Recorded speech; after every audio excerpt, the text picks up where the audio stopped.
합니다. 에베소서 6장 21절로부터 24절 우리 함께 말씀을 받도록 하겠습니다. 시작. 나의 사정 곧 내가 무엇을 하는지 너희에게도 알리려 하노니 사랑을 받은 형제요 주 안에서 진실한 일꾼인 두기고가 모든 일을 너희에게 알리리라. 우리 사정을 알리고 또 너희 마음을 위로하기 위하여 내가 특별히 너희에게 보내었노라. 아버지 하나님과 주 예수 그리스도께로부터 평안과 믿음을 겸한 사랑이 형제들에게 있을지어다. 우리 주 예수 그리스도를 변함없이 사랑하는 모든 자에게 은혜가 있을지어다. 아멘. 아멘. 이제 히스웨이브 처치 주일 강단에서는 에베소서 본문을 가지고 거의 1년 가까이 이제 했고 오늘이 드디어 마지막입니다.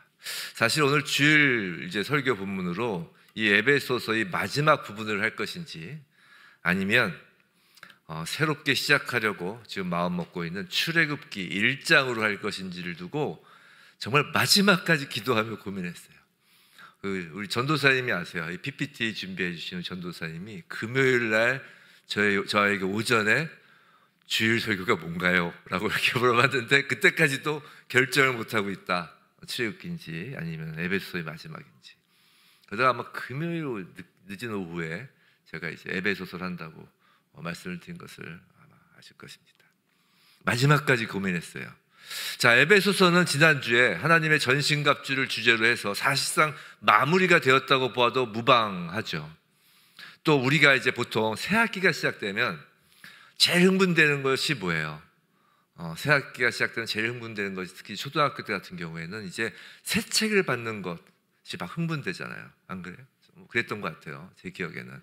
그래서 시작할 그 출애굽기를 빨리 보고 싶은 마음도 있었기 때문에 좀 고민을 했던 것 같은데 또 고민된 건 이 에베소서의 마지막 부분에서 도대체 무엇을 주제로 해서 설교할지가 잘 잡히지도 않았기 때문에 이제 기도하고 고민하는 시간이 길었던 거겠죠. 자, 이 말 그대로 이제 사도 바울의 에베소 교인들을 향한 인사말이에요. 이것으로 어떤 설교를 할 수 있을 것인지 좀 막막하기도 했습니다. 그런데 기도와 고민의 시간이 길어지고 깊어지니까 사도 바울이 이 인사말에서 무엇을 전하고 싶었던 것인지 그 사도 바울의 마음을 좀 느끼게 되었고 그렇기 때문에 이를 전하지 않을 수가 없어서 이렇게 에베소서 마지막 인사말 부분까지 설교를 하게 되었습니다. 자, 에베소서는 신약 바울 서신 중에서 로마서, 에베소서 이렇게 해서 이 두 서신서가 쌍두마차와 같은 서신서로 평가받는 성경이에요. 그러니까 사도 바울의 서신서가 여러 권이 있는데 특히 로마서와 에베소서가 교리 부분에 있어서는 쌍두마차를 이루는 대표적인 두 책입니다. 로마서가 이 땅에서 살아가는 사람의 시선으로 이렇게 바라본 하나님 나라에 관한 서신서라면 에베소서는 천상의 하나님의 시선으로 바라본 이 땅에 펼쳐진 하나님 나라에 관한 서신서입니다. 좀 바라보는 그 시선 자체가 좀 달라요. 자, 여하튼 우리는 에베소서를 봤죠.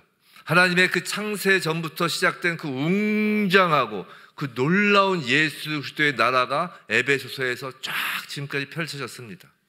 에베소서에서는 인간의 머리로는 상상할 수도 없는 하나님의 비밀이 봉인되고 풀려서 온 세상에 선포되었어요. 이 놀라운 편지를 교회를 향하여 기록하고 난 후 사도 바울의 마음에는 무엇이 가득하였을 거냔 말이에요. 성도 여러분, 에베소서를 지금까지 1년 가까이 봤어요. 자, 1년 가까이 본 여러분의 마음에 무엇이 가득 찼나요? 아무것도 남은 게 없어요? 다 잊어버렸어요? 무엇이 가득 찼을까요? 지금 사도 바울은 이 에베소서 6장밖에 안 되는 이 편지를 쫙 기술하면서 그 가슴에 무엇이 가득한 것입니다. 그건 위로부터 부어지는 감당할 수 없는 사랑이 가득 찬 거예요. 사도 바울의 가슴에다 담을 수 없는 그 예수 그리스도의 사랑이 넘치는 것을 주체할 수 없어서 지금 사도 바울은 이 편지의 수신자인 에베소 교인과 이 편지를 지금 읽고 있는 여러분 교회의 모든 성도에게 마지막 인사를 하면서 그 넘쳐나는 예수 사랑을 흘려 보내는 거예요. 사도 바울은 먼저 자신이 받은 것을 교회 성도들도 지금 받기를 원합니다. 오늘 본문 23절이에요.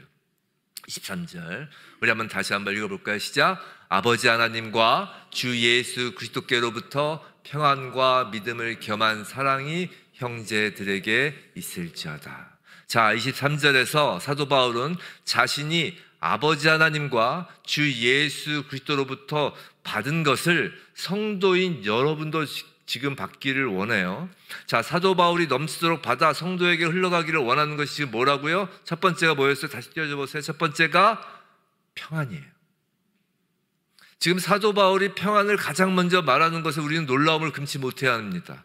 왜냐하면 지금 사도 바울이 어디 있어요? 로마 감옥에서 이 편지를 쓰고 있기 때문이에요. 예수께서는 일찍이 제자들에게 당신이 주시는 평안에 관해 말씀하시면서 그것은 세상이 주는 것과 같지 않다고 하셨어요. 그 이유가 무엇인가요? 그 이유가 무엇이길래 세상에 주는 것과 같지 않을까요? 여러분, 세상이 주는 평안에 대해 한번 생각해 보시기 바라요. 세상이 주는 평안은 물질이든지 권력이든지 건강이든지 항상 눈에 보이는 것과 관련이 있어요. 또는 세상이 주는 평안이라는 것은 내 행동과 관련이 있기도 해요. 그래서 내 행동이 어딘가 잘못되어 있고 실수하게 될 때 우리 마음은 어떻죠? 불안한 거예요. 하지만 우리 주님이 주시는 평안은 어떻습니까? 이러한 것과는 전혀 무관하게 주시는 평안이라는 것이에요. 십자가로 하나님과 우리 사이에 원수된 것, 그리고 인간과 인간 사이에 원수된 것, 그 모든 것을 부수고 주신 평안이라고요. 세상의 변화, 세상의 조건과는 전혀 무관하게 주시는 거예요.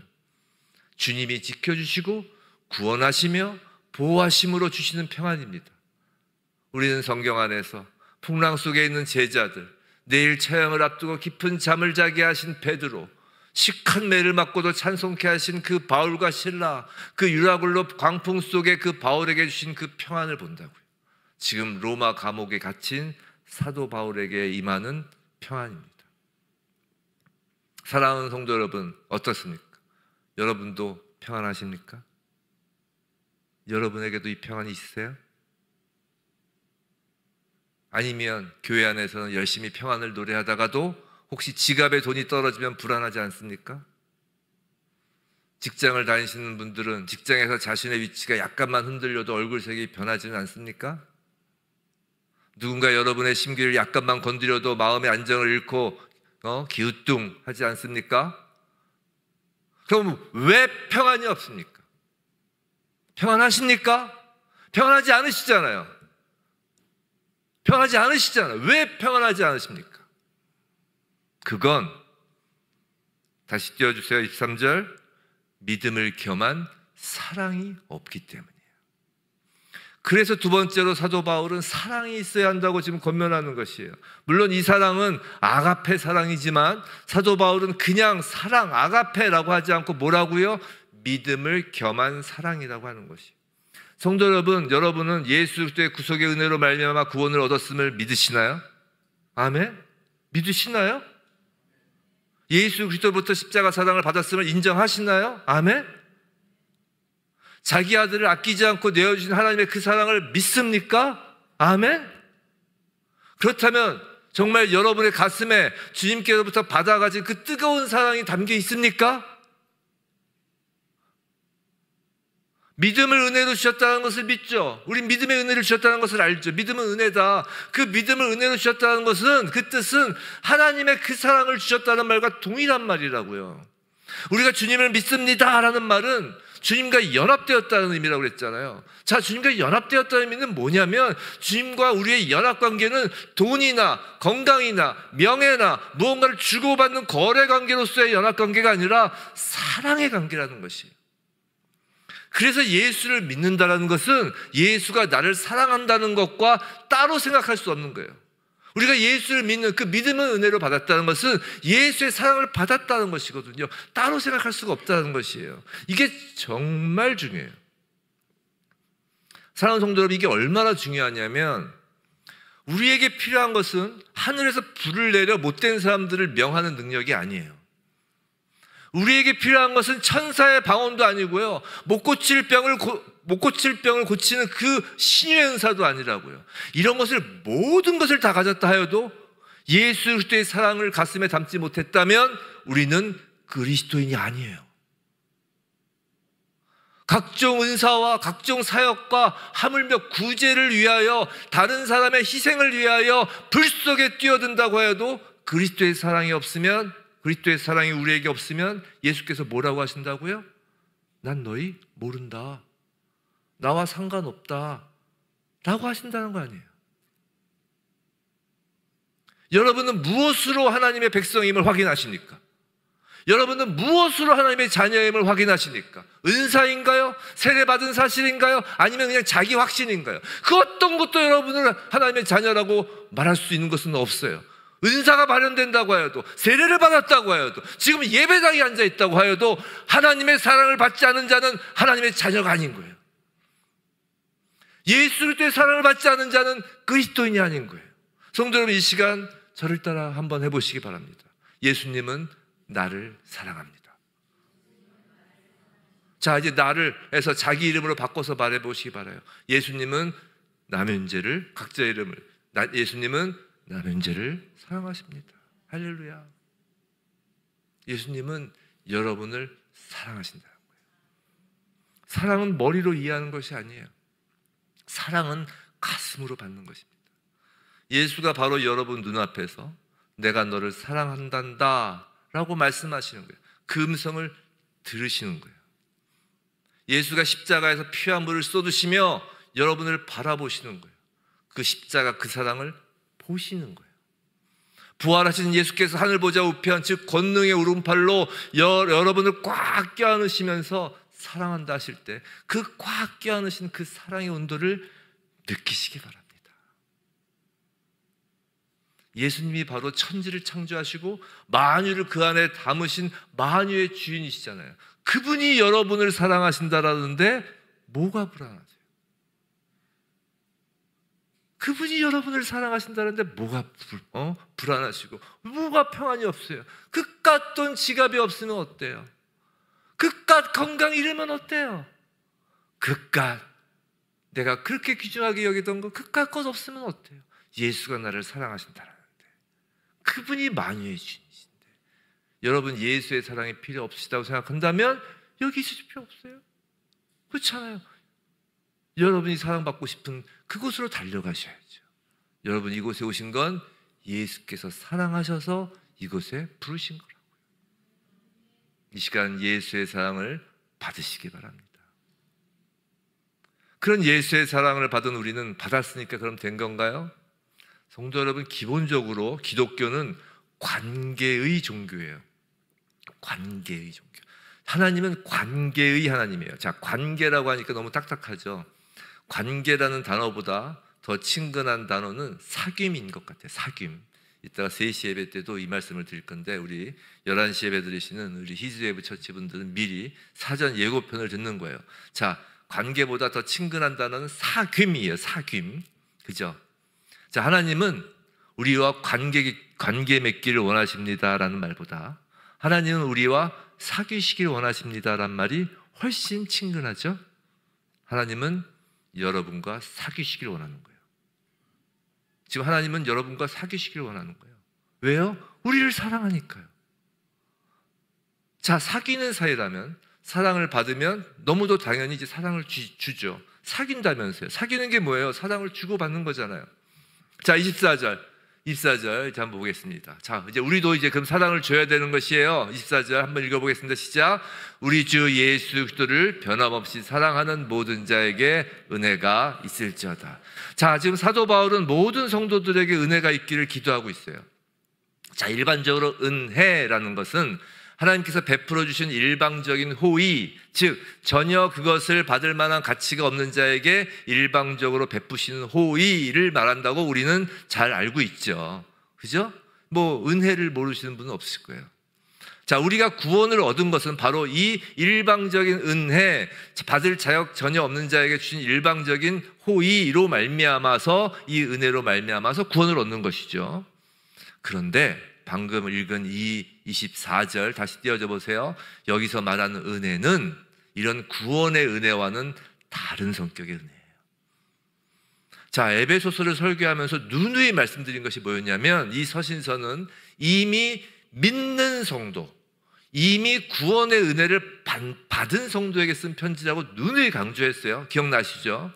자, 그렇기 때문에 여기서 사도 바울이 성도에게 있기를 바라는 은혜도 구원의 은혜가 아니에요. 구원의 은혜와는 다른 성격의 은혜라고요. 그 은혜란 구원 이후에 베푸시는 보살핌, 축복, 관심, 즉 우리 주님의 보호하심과 인도하심을 의미하는 말이에요. 우리가 실상 생활에서 이 땅에서 살아가는 데 필요한 은혜인 거예요. 구원의 은혜, 그게 아니라 우리가 이 땅에서 정말 살아가는데 돈이 필요하세요? 하나님 은혜로 돈 주실 수 있죠. 건강이 필요하세요? 하나님의 은혜로 건강 주실 수 있죠. 이렇게 하나님이 정말 우리의 실생활에 필요한 주님의 보호하심과 인도하심을 의미하는 특별한 은혜를 이야기하는 거예요.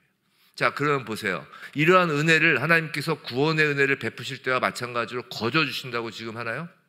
다시 떼어져 보세요. 잠깐, 아니잖아요. 거저 주시는 게 아니에요. 바울은 분명히 조건을 지금 제시하고 있다고요. 그게 뭐예요? 그게 뭐예요? 예수 그리스도를 변함없이 사랑하는 것이 조건이에요. 여러분, 이거 되게 중요한 거예요, 지금. 여러분이 예수 믿으면서 얼마나 지금까지 퍽퍽하게 머리로만 예수를 믿었는지 지금 다시 한번 우리의 마음을 뒤집어 놓으려고 하는 거예요.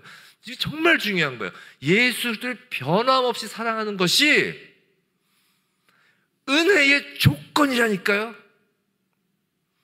자, 예수를 사랑하는데 세상이 어떻게 변하든 세상 조건과는 전혀 관련 없이 미동도 하지 않는 견고한 사랑, 즉 변함없는 사랑이라는 것이에요.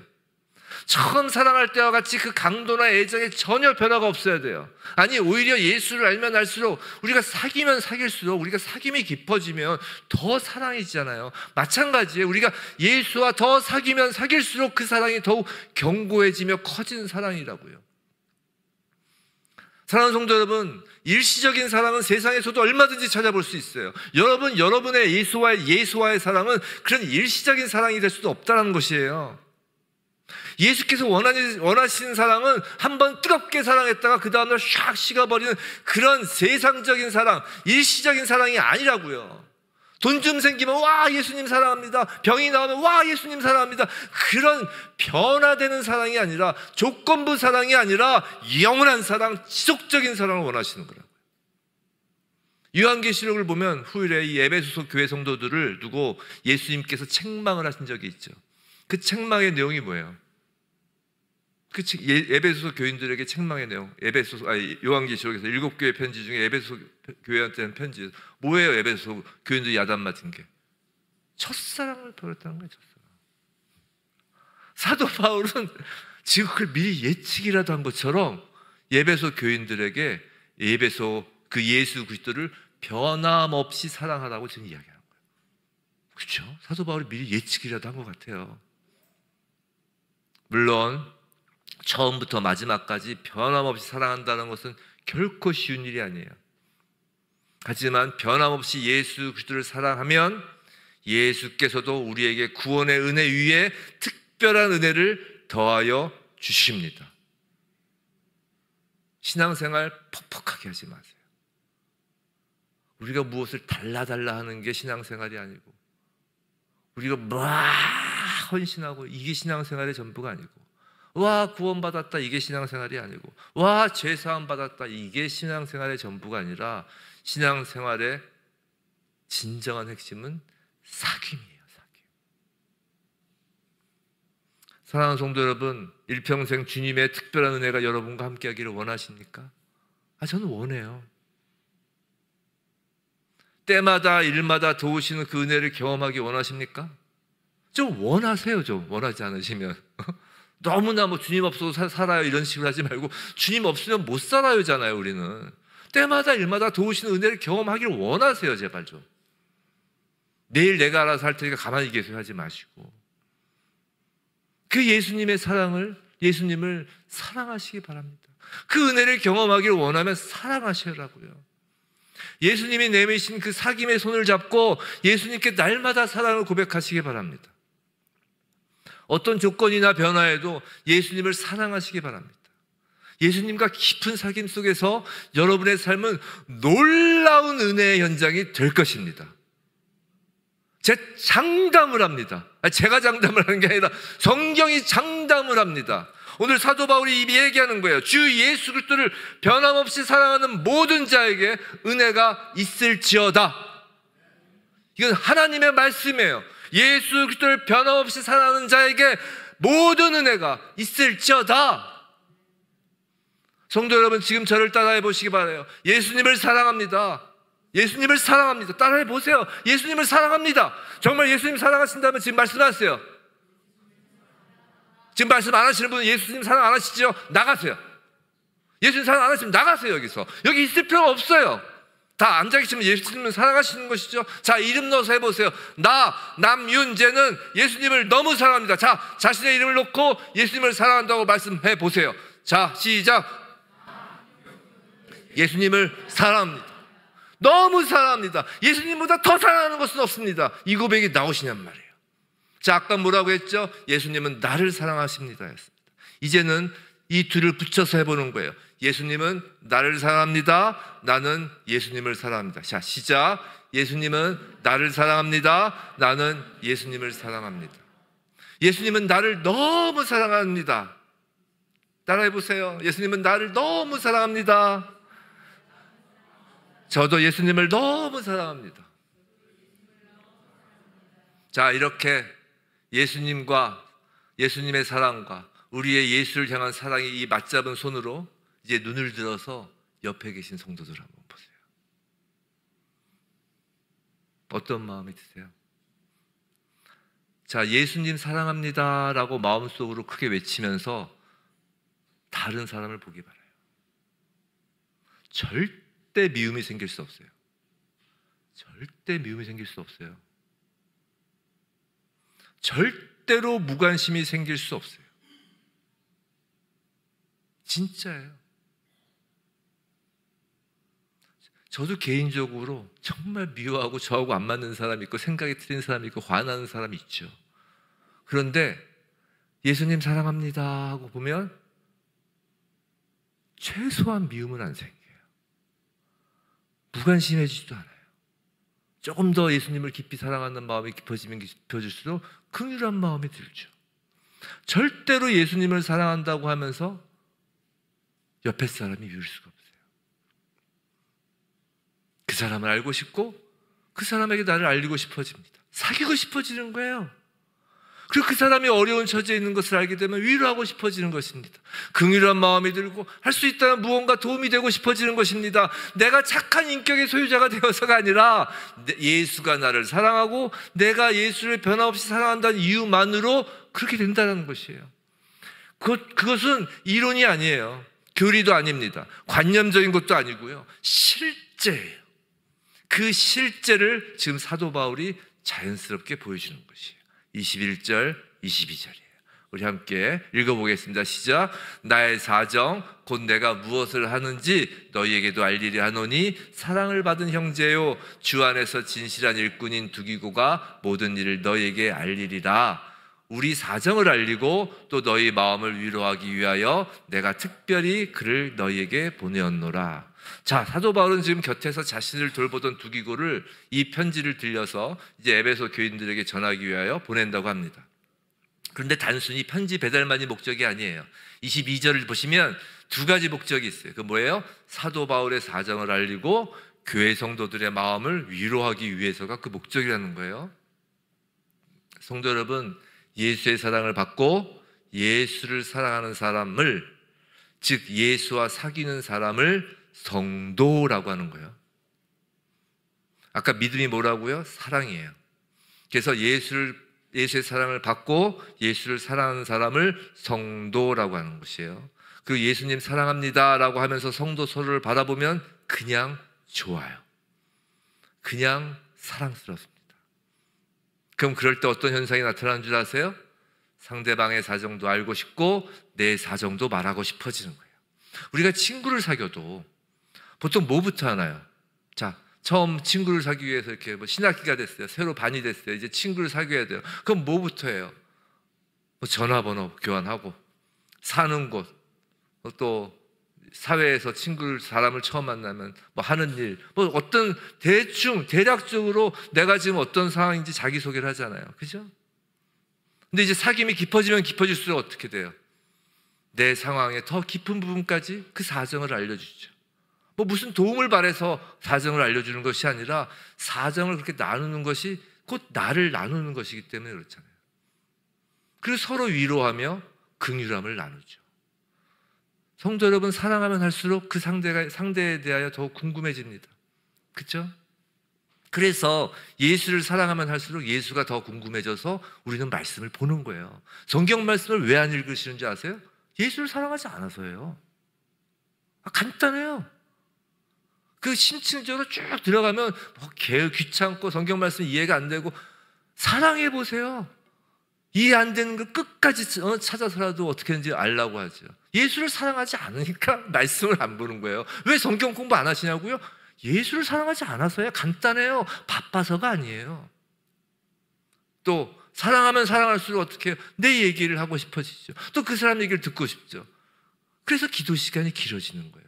왜 기도하기가 어렵냐고요? 예수를 사랑하지 않아서예요.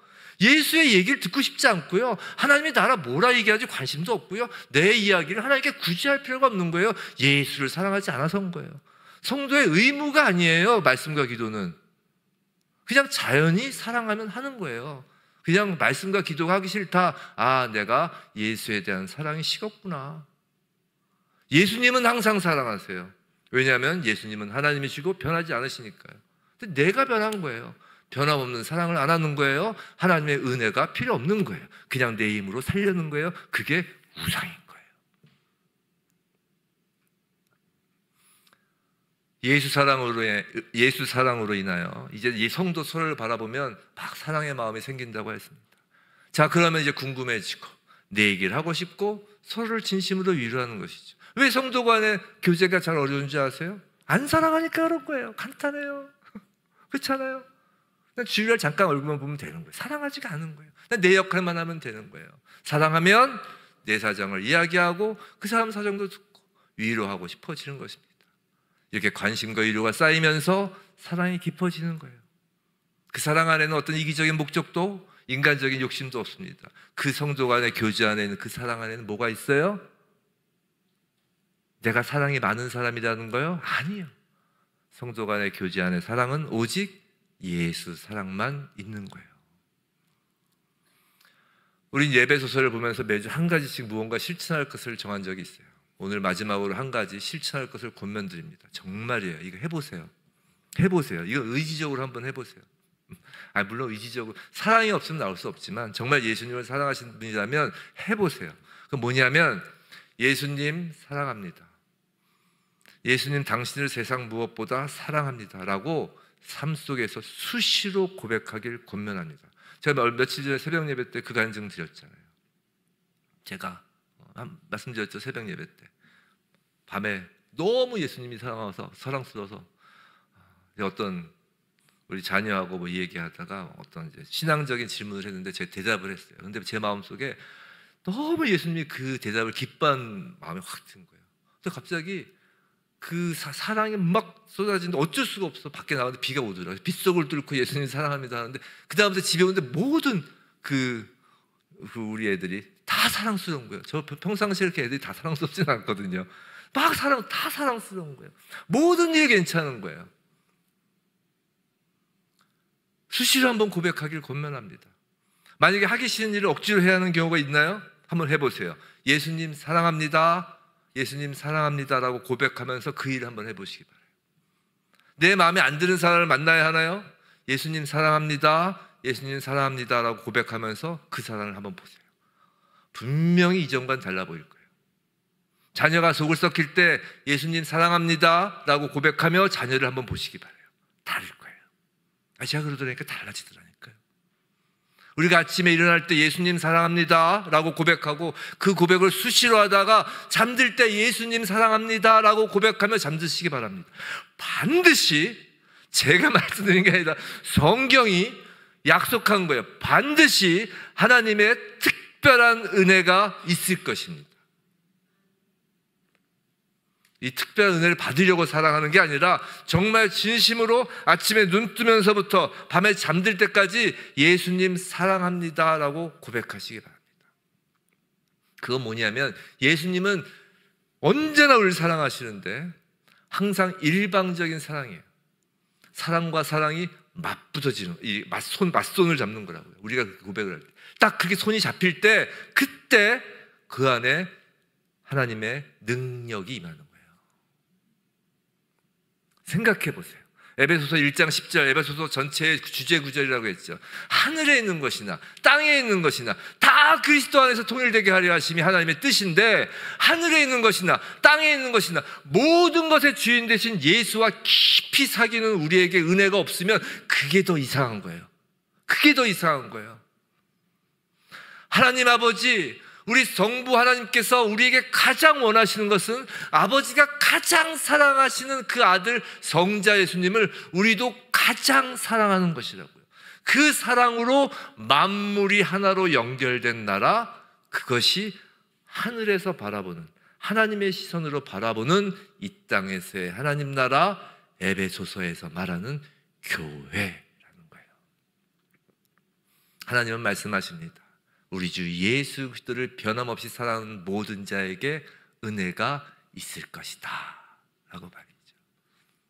부디 우리 주님의 내가 너를 사랑한단다 라는 음성을 듣고 십자가에서 그 사랑을 보며 주님 품에서 그 사랑을 느끼고 저도 예수님을 사랑합니다 라고 변함없이 날마다 고백함으로 만유의 주인 되신 예수 그리스도의 특별한 은혜를 지금부터 영원까지 누리는 이즈웨브 처치 모든 성도들에게 주님의 이름으로 축원합니다.